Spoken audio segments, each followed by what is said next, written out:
Everyone, welcome to my channel sign study. आज का ये मेरा टॉपिक मांग की लोच, इलास्टिसिटी ऑफ डिमांड है। फ्रेंड्स, इससे पहले के वीडियो में हमने जाना मांग क्या है, मांग के तत्व क्या है, मांग को कितने भागों में वर्गीकृत किया है। फ्रेंड्स, आज हम जानेंगे कि मांग की लोच क्या है। अन्य सभी बातों के यथास्थिर रहने पर किसी वस्तु की कीमत में होने वाले अनुपातिक परिवर्तन से उस वस्तु की मांग में होने वाले अनुपातिक परिवर्तन मांग की लोच कहलाती है। ठीक है फ्रेंड्स, इससे पहले के वीडियो में हमने जाना था कि अन्य सभी बातें क्या है। अन्य सभी बातों का अर्थ है उपभोक्ता की रुचि, फैशन, आय, बाजार की दशाएं आदि। यहाँ पे मांग की लोच में क्या हो रहा है कि किसी वस्तु की कीमत में होने वाले परिवर्तन से उस वस्तु की मांग में कितना परिवर्तन हो रहा है। ईड इज इक्वल टू मांग मात्रा में प्रतिशत परिवर्तन बटा कीमत में प्रतिशत परिवर्तन। मांग की लोच कैसी होती है? ऋणात्मक होती है, क्योंकि जब कीमत में परिवर्तन होता है तो मांग विपरीत दिशा में गति करती है। और यह कैसी अवधारणा होती है? मात्रात्मक अवधारणा होती है। इसमें यह बताया जाता है कि कितना प्रतिशत परिवर्तन हो रहा है। मांग का नियम गुणात्मक अवधारणा होती है और मांग की लोच मात्रात्मक अवधारणा होती है। इस तरह के क्वेश्चंस एग्जाम्स में आते हैं कि मांग की लोच कैसी अवधारणा है।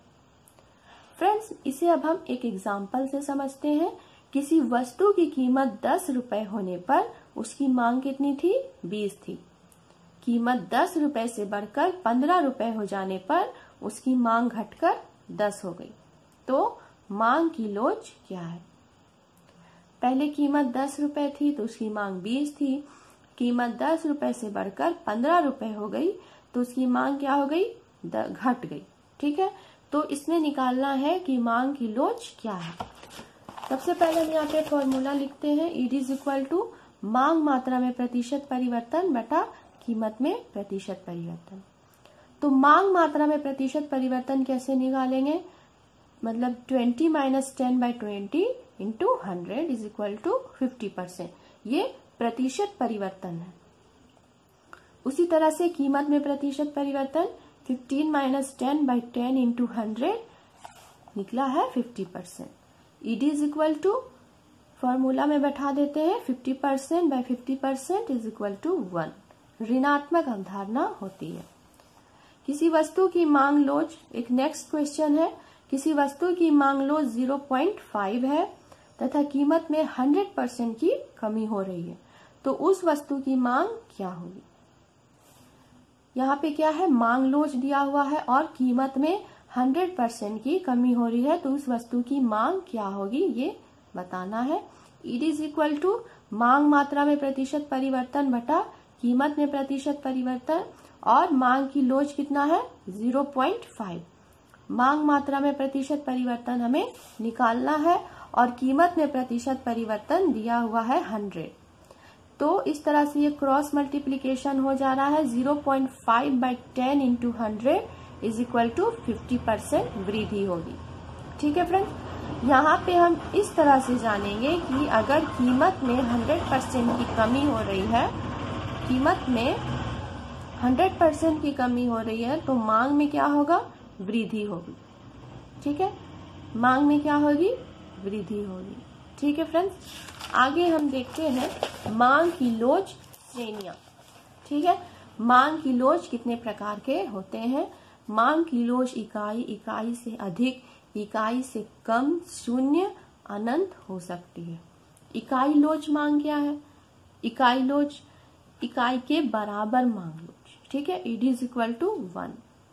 जब कीमत में 10% परिवर्तन होता है तो मांग में भी 10% परिवर्तन होता है, बराबर परिवर्तन हो रहा है।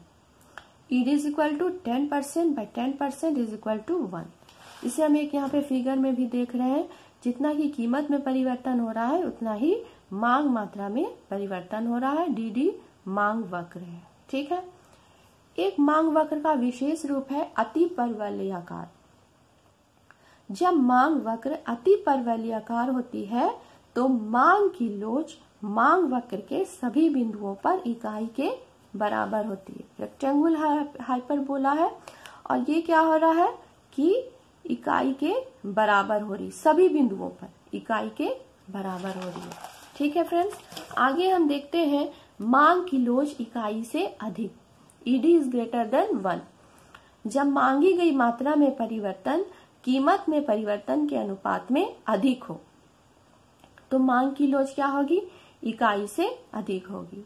यानी कि मांग मात्रा में परिवर्तन अधिक हो रहा है, कीमत में परिवर्तन कम हो रहा है, और ये क्या हो रहा है, सापेक्षता लोचदार मांग कहलाती है।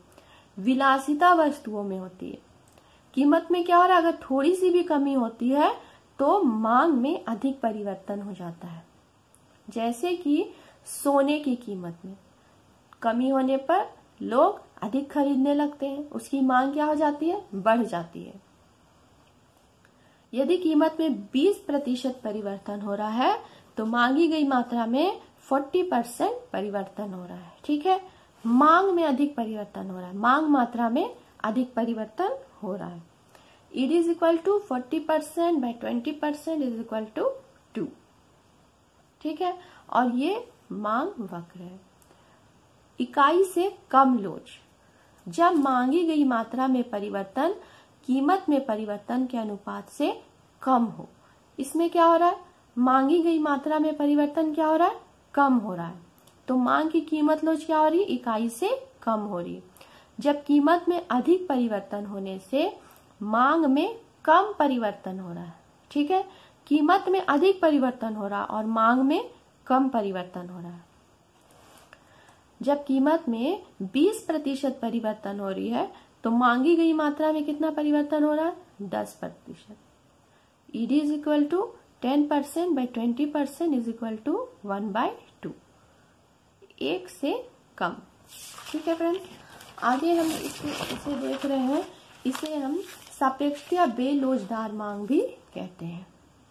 कीमत में अधिक परिवर्तन हो रहा और मांग मात्रा में परिवर्तन में कमी हो रही।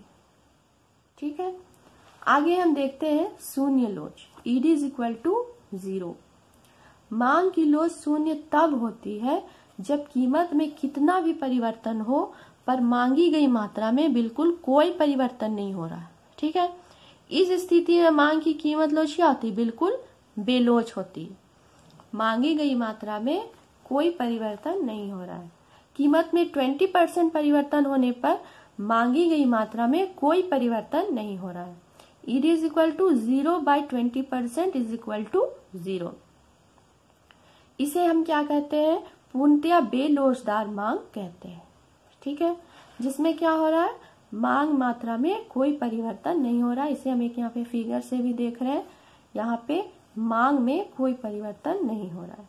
ठीक है, आगे हम देखते हैं फ्रेंड्स अनंत लोच। ठीक है, मांग की कीमत लोच अनंत तब होती है जब कीमत में बहुत ही कम परिवर्तन हो रहा है लेकिन मांगी गई मात्रा में क्या हो रहा है, अनंत परिवर्तन हो रहा है। ये कहाँ होता है, पूर्ण प्रतिस्पर्धा बाजार में। ठीक है, मांग की लोच क्या होती है, पूर्णतया लोचदार होती है, क्योंकि क्या होता है, वस्तुओं की कीमत समान होती है। पूर्ण प्रतिस्पर्धा बाजार में क्या होता है, वस्तुओं की कीमत समान होती है और एक ही कीमत पर अनेक विक्रेता होते हैं और उस वस्तु को बेचते हैं, जिससे क्या होता है, मांग बढ़ जाती है। एक ही कीमत पर अनेक विक्रेता होते हैं, इसे हम क्या कहते हैं, पूर्णतया लोचदार मांग कहते हैं। ठीक है, क्योंकि मांगी गई मात्रा में क्या हो रहा है, परिवर्तन अनंत हो रहा है। इसका वक्र कैसा होता है, एक्स अक्ष के समानांतर होता है। ठीक है फ्रेंड्स, आगे हम देखते हैं मांग की लोच को प्रभावित करने वाले तत्व। सबसे पहले क्या है, समाज में धन का वितरण। जिस समाज में धन का वितरण समान होता है वहां पर वस्तुओं की मांग क्या होती है, अधिक लोचदार होगी। धन के असमान वितरण से मांग क्या होता है, कम लोचदार होती है। धन के वितरण से अभिप्राय क्या है, समाज में धनी और निर्धन के बीच की असमानता। ठीक है, जिस समाज में धन का वितरण क्या हो रहा है, समान रूप से हो रहा है, वहां पर क्या हो रहा है, वस्तुओं की मांग अधिक लोचदार हो रही है, मांग अधिक बढ़ रही है। सेकेंड में है समय का प्रभाव। जितना कम समय होता है वस्तु की मांग की लोच उतनी ही कम लोचदार होती है, और इसके विरुद्ध जितना समय अधिक होता है वस्तु की मांग की लोच उतनी अधिक लोचदार होती है। उपभोक्ता की आदत। यदि कोई उपभोक्ता किसी वस्तु के बिना रह नहीं सकता तो उसके लिए उस वस्तु की मांग कैसी होती है, बेलोचदार होती है। ठीक है, वस्तु के गुण। वस्तु के गुणों का प्रभाव मांग की लोच पर पड़ता है। अनिवार्य वस्तु की मांग कैसी होती है, बेलोचदार होती है, और आरामदायक वस्तु की मांग क्या होती है, लोचदार होती है। ठीक है फ्रेंड्स, आगे हम जानते हैं प्रतिस्थापन वस्तु की पूर्ति। जिन वस्तु की स्थानापन्न वस्तुएं बाजार में सरलता से मिल जाती है उनकी लोच क्या होती है, तुलनात्मक रूप से ज्यादा होती है। वस्तु के विभिन्न उपयोग। जिस वस्तु के उपयोग अनेक होते हैं उसकी मांग की लोच भी ज्यादा होती है, जैसे कि पानी। फ्रेंड्स, आज की वीडियो में हमने जाना कि मांग की लोच क्या है। ठीक है, उसके बाद हम लोगों ने जाना मांग की लोच की श्रेणियां। मांग की लोच इकाई, इकाई से अधिक, इकाई से कम, शून्य, अनंत हो सकती है। आगे हमने जाना मांग की लोच को प्रभावित करने वाले तत्व। फ्रेंड्स, हमारा नेक्स्ट वीडियो मांग की लोच को मापने की विधियों पर आधारित होगा। अगर हमारा ये वीडियो आपको पसंद आए तो इसे लाइक करें, शेयर करें और हमारे चैनल को सब्सक्राइब करें। तब तक के लिए फ्रेंड्स, थैंक्स।